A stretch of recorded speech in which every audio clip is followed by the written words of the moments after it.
ನಮಸ್ಕಾರ ಬಂಧುಗಳೇ. ನಾವು ಹಲವಾರು ವಿಚಾರಗಳನ್ನು ಹಂಚಿಕೊಳ್ತಾ ಬಂದಿದ್ದೇವೆ. ಇಂದು ಸಹ ಅಂತಹ ಮತ್ತೊಂದು ವಿಚಾರಗಳನ್ನು ನಿಮ್ಮ ಜೊತೆ ಹಂಚಿಕೊಳ್ಬೇಕಂತೆ. ಅಂದರೆ ಜೀವನದಲ್ಲಿ ನಮಗೆ ನಿದ್ರೆ ಎಷ್ಟು ಅವಶ್ಯಕ ಎಂಬುದು ಎಲ್ಲರಿಗೂ ಗೊತ್ತಿದೆ. ಆದ್ದರಿಂದ ನಿದ್ದೆಗೆ ಇರುವಂತಹ ವಿಚಾರವನ್ನು, ನಿದ್ದೆ ಮಾಡುವಂಥ ವಿಚಾರವನ್ನು, ನಿದ್ದೆಗೆ ತಡೆ ಆಗುವಂಥ ವಿಚಾರವನ್ನು ನಿಮ್ಮ ಜೊತೆ ಹಂಚಿಕೊಳ್ಬೇಕಂತಿದ್ದೇನೆ. ಅಂದರೆ ನಾನು ಹಲವಾರು ವಿಡಿಯೋಗಳಲ್ಲಿ ಇದು ಹೇಳ್ತಾ ಹೋಗ್ತಿದ್ದೇನೆ. ಆದರೆ ಇದು ಸಹ ನಮ್ಮ ಆಕ್ಯುಪ್ರೆಷರ್‌ನ ಮತ್ತೊಂದು ಇದು. ಈ ಆಕ್ಯುಪ್ರೆಷರ್‌ನ ಒಂದೊಂದನ್ನೇ ಯಾಕೆ ಹೇಳ್ತಾ ಇದ್ದೀನಿ ಅಂದರೆ, ನಿಮಗೆಲ್ಲವೂ ಒಟ್ಟಿಗೆ ಹೇಳಿದಾಗ ಏನು ಮಾಡಬೇಕು, ಹೆಂಗೆ ಮಾಡಬೇಕು ಅನ್ನೋದು ಗೊತ್ತಾಗೋದಿಲ್ಲ. ಆದುದರಿಂದ ಇಂದು ಸಹ ಆ ನಿದ್ರೆಗೆ ಆಕ್ಯುಪ್ರೆಷರನ್ನು ಯಾವ ರೀತಿ ನೀವು ಉಪಯೋಗ ಮಾಡ್ಕೊಳ್ತೀರಿ, ಅದರಲ್ಲಿ ಈಗಾಗಲೇ ನಾನು 2-3 ಆಕ್ಯುಪ್ರೆಷರ್‌ನ ಬಗ್ಗೆ ನೀವು ವಿವರಣೆ ಕೊಟ್ಟಿದ್ದೀನಿ. ಇದು ಮತ್ತೊಂದು. ಅಂದರೆ ಯಾಕೆ ನಮಗೆ ಸಾಲಬಾಧೆ ಇದ್ದರೆ, ನೋವಿದ್ದರೆ, ಜೀರ್ಣಕ್ರಿಯೆಗೆ ತೊಂದರೆಯಾಗಿದ್ದರೆ, ಚಿಂತೆಗಳಿದ್ದರೆ ನಿದ್ರೆ ಬರೋದಿಲ್ಲ. ಹಾಗೆ ನಾವು ಮಾಡದ ಇಂತಹ ಚಿಂತೆಗಳು ಬಂದಾಗ ನಾವು ಏನು ಮಾಡಬೇಕು, ಅದಕ್ಕೆ ನಾವೇನು ಮಾಡಬಹುದು ಎಂಬುದನ್ನು ತಿಳಿಸಿಕೊಡುವುದೇ ಆಕ್ಯುಪ್ರೆಷರ್‌ನ ಇವತ್ತಿನ ಮುಖ್ಯ ಕಾರ್ಯಕ್ರಮ. ಅಂದರೆ ಯಾವ ಯೋಚನೆ ಬರುತ್ತೆ, ಪ್ರತಿಯೊಂದಕ್ಕೂ ಸಾಲಬಾಧೆ ಆದ್ರೂ ಯೋಚನೆ ಬರುತ್ತೆ, ನೋವು ಇದ್ದರೆ ಚಿಂತೆ ಬರುತ್ತೆ, ಜೀರ್ಣಕ್ರಿಯೆ ತೊಂದರೆ ಆದ್ರೆ ಚಿಂತೆ ಬರುತ್ತೆ, ಬೇರೆ ಏನೇನೋ ಚಿಂತೆಗಳು, ನಾಳೆ ಏನಾಗ್ಬೋದು, ನಾಳಿದ್ದೇನಾಗ್ಬೋದು. ನೋಡಿ, ಭೂತಕಾಲ ನಮಗೆ ದುಃಖವನ್ನು ತರುತ್ತದೆ, ಭವಿಷ್ಯತ್ ಕಾಲದ ಬಗ್ಗೆ ಚಿಂತೆ ಆದರೆ ನಮಗೆ ಭಯವನ್ನು ತರುತ್ತೆ. ಅಂದರೆ ಭಯ ಏನು ಹುಟ್ಟುತ್ತೆ. ಆದರೆ ಅದರಿಂದ ನಾವು ಯಾವಾಗಲೂ ಈಗ ಏನು ನಡೀತದೆ ಅದರ ಬಗ್ಗೆ ಮಾತ್ರ ಯೋಚನೆ ಮಾಡಬೇಕು. ಅಲ್ಲದೆ ನೀವು ಮುಂದೆ ಹಾಗಾಗ್ಬೋದು ಅಂತ ಯೋಚನೆ, ಅದಕ್ಕೇನು ಮಾಡಬೇಕು ಅಂತ ಪಾಯಿಂಟ್ಗಳನ್ನ ನಾವು ಒತ್ತಬೇಕು. ಆ ಪಾಯಿಂಟ್ಗಳು ಯಾವುದು ಎಂಬುದನ್ನು ಹೇಳಿದ್ದೀನಿ. ಆದರೆ ಆ ಪಾಯಿಂಟ್ಗಳು ನಿಮ್ಗೆ ಗೊತ್ತು. ಹಾರ್ಟ್ 7 ಅಂತಿದೆ, the point of the toes, ಅದು ಗೊತ್ತಾ ನಿಮಗೆ? ಹಾಗೆ ಇದೆ, ಇನ್ನೂ ಬೇಕಾದಷ್ಟಿದೆ. ಆಮೇಲೆ ನೋಡಿ, ಹಣೆ ಮುಂಭಾಗ, ಹಸ್ತದ ಮಣಿಕಟ್ಟು, ಎದೆ ಮತ್ತು ಹೊಟ್ಟೆ ಸೇರುವಂತಹ ಭಾಗ, ಹೀಗೆ ಹಲವಾರು ಭಾಗಗಳ ಬಗ್ಗೆ ಹೇಳಿದ್ದೇನೆ. ಇವತ್ತು ನಾನು ವಿಂಡ್ ಪೂಲ್ ಅಂದರೆ ನಿಮಗೆ ಗೊತ್ತು, ಫೆಂಗ್ಚಿ ಅಂತ ವಿಂಡ್ ಪೂಲ್, ಆ ವಿಂಡ್ ಪೂಲಿನ ಬಗ್ಗೆ ಇವತ್ತು ನಿಮಗೆ ಹೇಳ್ತೀನಿ. ಅದಕ್ಕಿಂತ ಮೊದಲು ಸುತ್ತಿ ಬರೋಣ, ದ್ವೇಷ ಸುತ್ತೋಣ, ಕೋಶ ಓದೋಣ, ಮನಸ್ಸಿನೊಳಗೆ ನುಗ್ಗಿ ನೋಡೋಣ.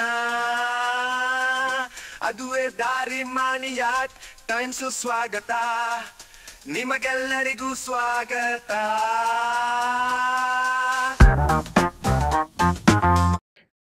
ಎಲ್ಲರಿಗೂ ಮಾಣಿಯ ಟೈಮ್ಸ್ ಯೂಟ್ಯೂಬ್ ಚಾನಲ್ಗೆ ಸ್ವಾಗತ.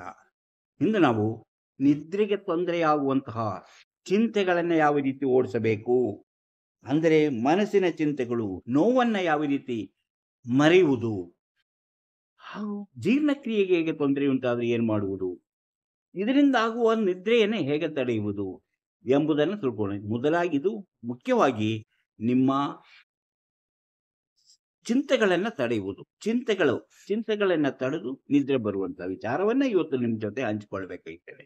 ಆದರೆ ಆ ಚಿಂತೆಗಳು ಯಾವುದೋ ಕಾರಣದಿಂದ ಬರ್ಬೋದು.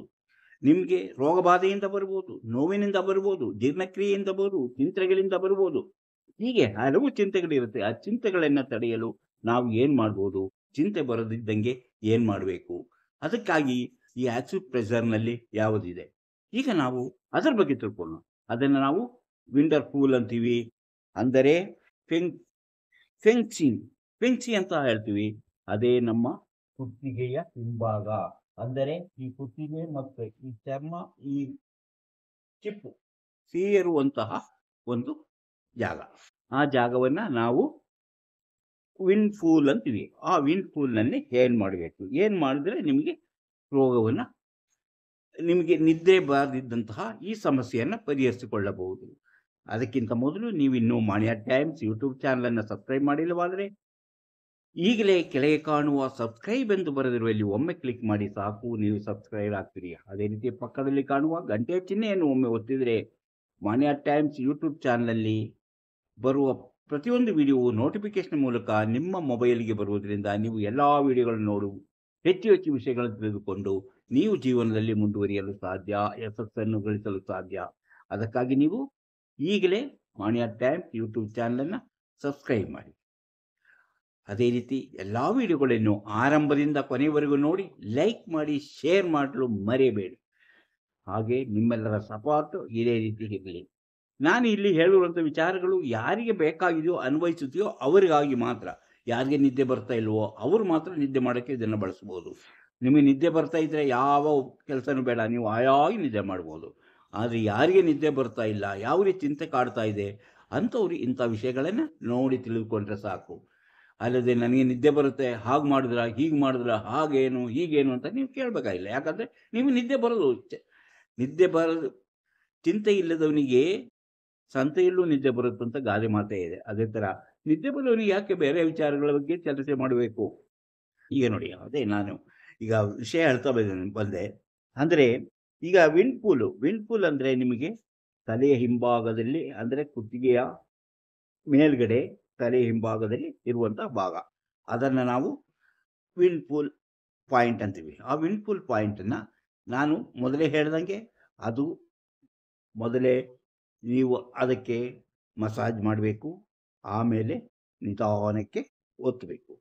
ಆವಾಗ ನಿಮ್ಮ ಮನಸ್ಸಲ್ಲಿ ಏನಿರಬೇಕು, ನೀವು ಉಸಿರಾಟವನ್ನು ಏನು ಮಾಡಬೇಕು ಎಂಬುದನ್ನು ತಿಳಿಸ್ಕೊಡ್ಬೇಕು.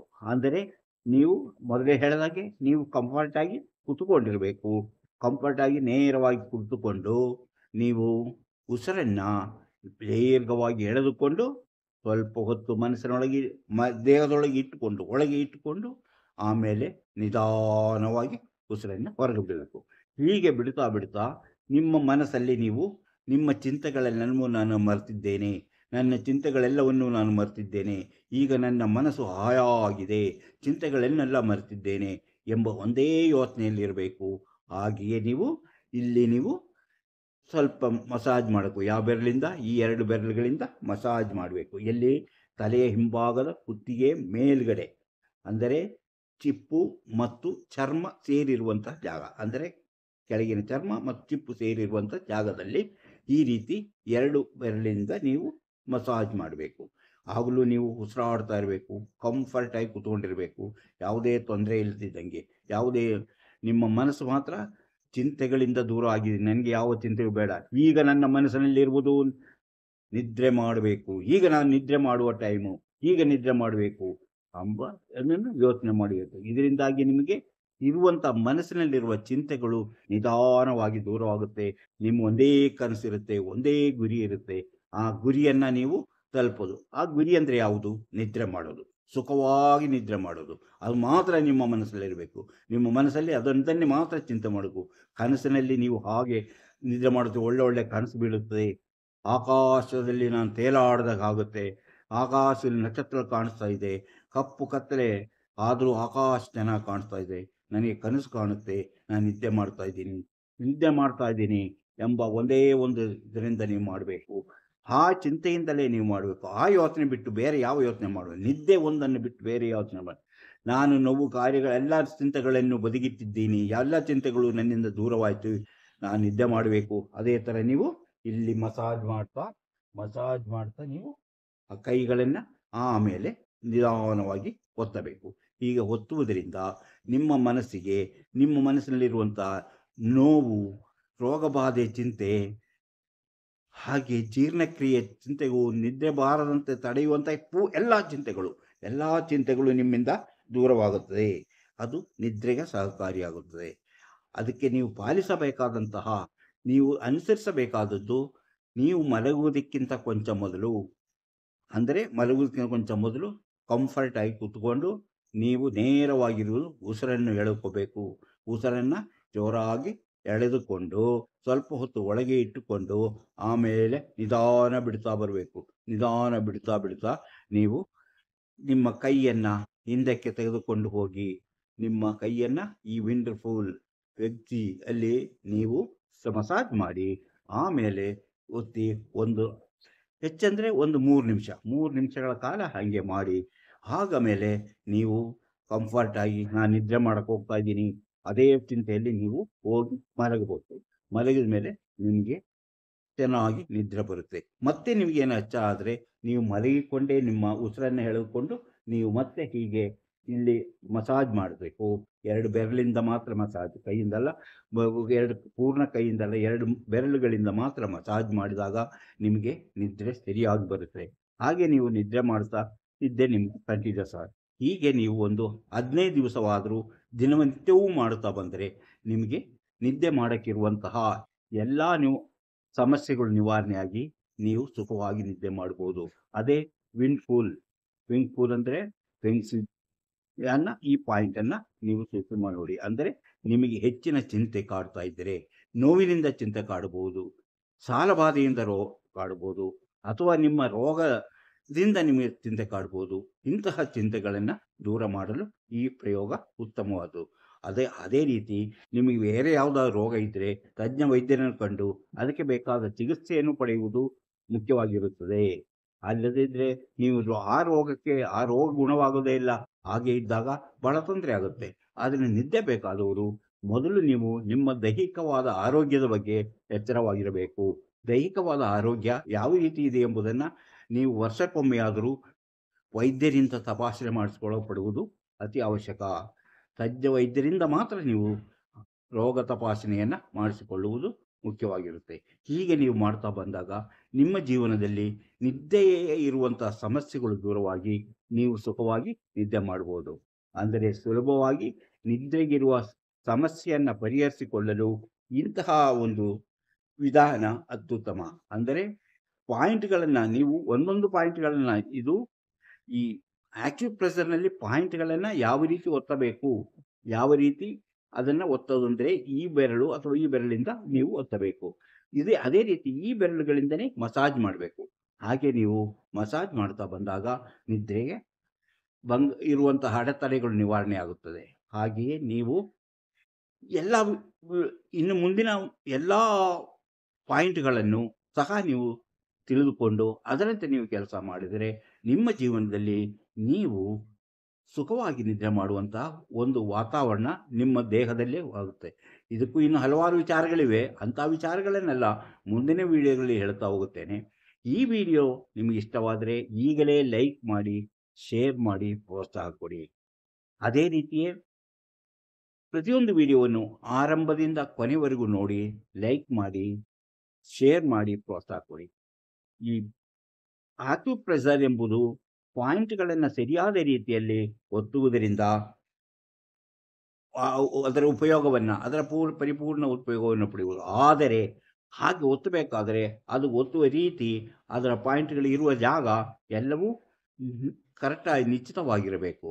ಆದುದರಿಂದ ನಿಮಗೆ ಇದರ ಬಗ್ಗೆ ಅರಿವು ಇಲ್ಲದೇ ಇದ್ದರೆ, ಗೊತ್ತಾಗದೇ ಇದ್ದರೆ ನೀವು ತಜ್ಞರಾದಂತಹ ಆಕ್ಯುಪ್ರೆಷರ್ ಚಿಕಿತ್ಸಕರನ್ನು ಭೇಟಿಯಾದರೆ ಒಳ್ಳೆಯದು. ಈಗ ನಾನು ಇದರ ಬಗ್ಗೆ ನೋಡಿ, ಸೆಮನನ್ ಹಾರ್ಟ್ 7 ಎಂಬುದನ್ನು ಹೇಳಿದ್ದೀನಿ.